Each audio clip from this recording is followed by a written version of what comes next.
Hello everyone. My name is Bethany Morrison. What I'm going to be talking about today is the Canadian legalization of marijuana. So it's actually a pretty cool topic.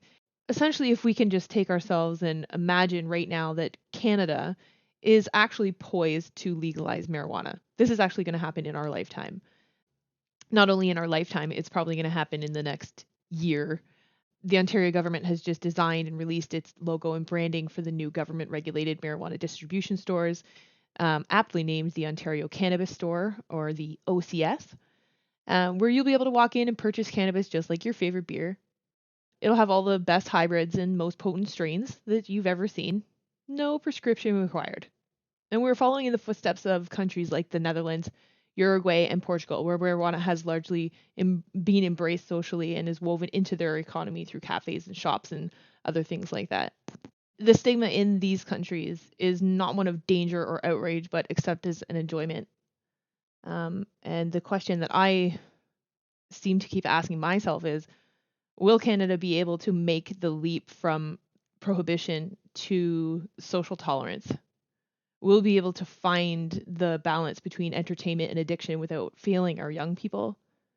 And will the money that's currently used to police, sentence, and incarcerate criminals, air quotes, in relation to marijuana use and possession truly be redirected into addiction treatment and education? And I guess, in my opinion, it's a gamble with a huge risk, but the possibility of success is worth it. So I'm going to tell you a little bit about my own story, and how that sort of relates to why I believe that this legalization is a necessary step in the evolution of how we treat people with addictions. So when I finally convinced my 43-year-old brother who suffers from addiction and mental health issues to go to a treatment facility, there was nobody there to take him in. It was 5 o'clock on a Friday evening, and each of the treatment facilities that I called Toronto, Oshawa, Elliott Lake, and they had no one even working to answer the phone. And I was pretty outraged. And the voice in my head was like, "You're telling me we don't have enough money to pay just one person to work 24 hours a day, provincially, so that they can tell somebody who has actually reached that point in their crisis where they're ready to actually reach out for help.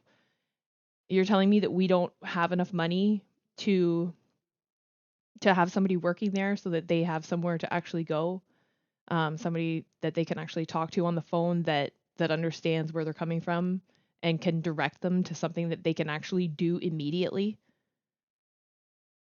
And it was then that I realized that it's just all wrong. The system is so fragmented. There's so many pieces of the puzzle. There's no way a person in the depths of addiction or a mental health crisis, or both, would ever be able to successfully navigate through the maze of telephone numbers and building addresses and the maze that they get told. And most of the time that it's different information that they're told from each person that they do contact. So I was so confused. And the only thing that I was suffering from at that moment was emotional exhaustion from trying to hold it all together and make sense of all the pieces of information that I was getting. So essentially, I was told to call back Monday to Friday, 8 a.m. to 4:30 p.m. in order to speak to someone about intake.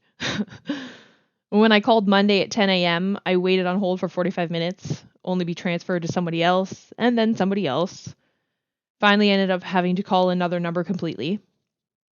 And then I was told there was 5 steps that needed to be completed just to apply to a government-funded treatment facility. And that's essentially where they lost my brother. It's just too overwhelming. You can't expect people who are already experiencing overload in their minds to be able to go through 5 enormous hurdles just to get a piece of paper signed saying that they indeed need help. And now he's homeless.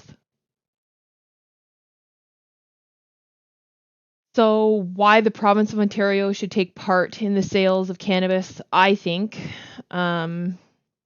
is something that I was not aware of until recently, is the amount of money that Ontario-run organizations put back into the community. So, for example, this is a quote: "All proceeds are paid into Consolidated Revenue Fund for the Province of Ontario.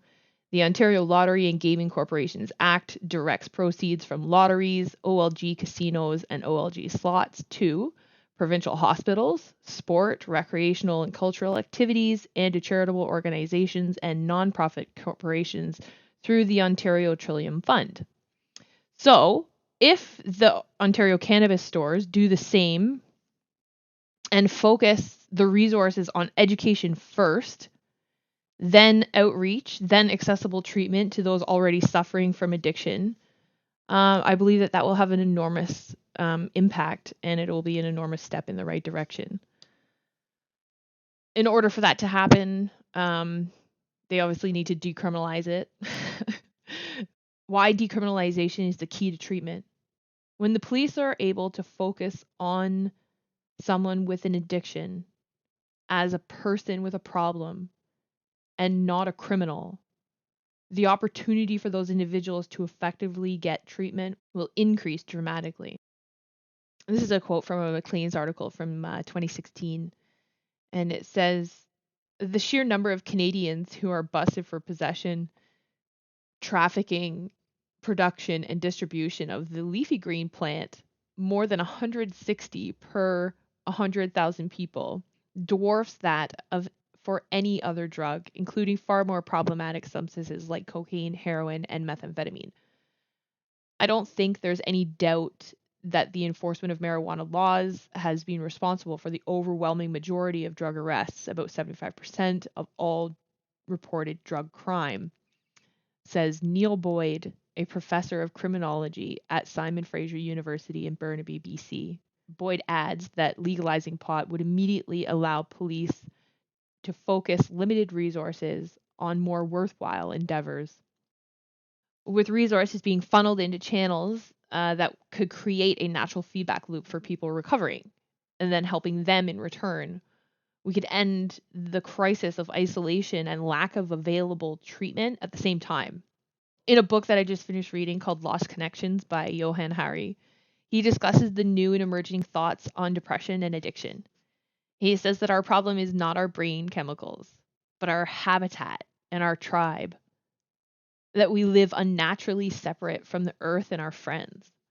The close connections we require as humans have been replaced by things, and the gaping hole in our hearts is getting deeper with each passing Netflix movie and YouTube video.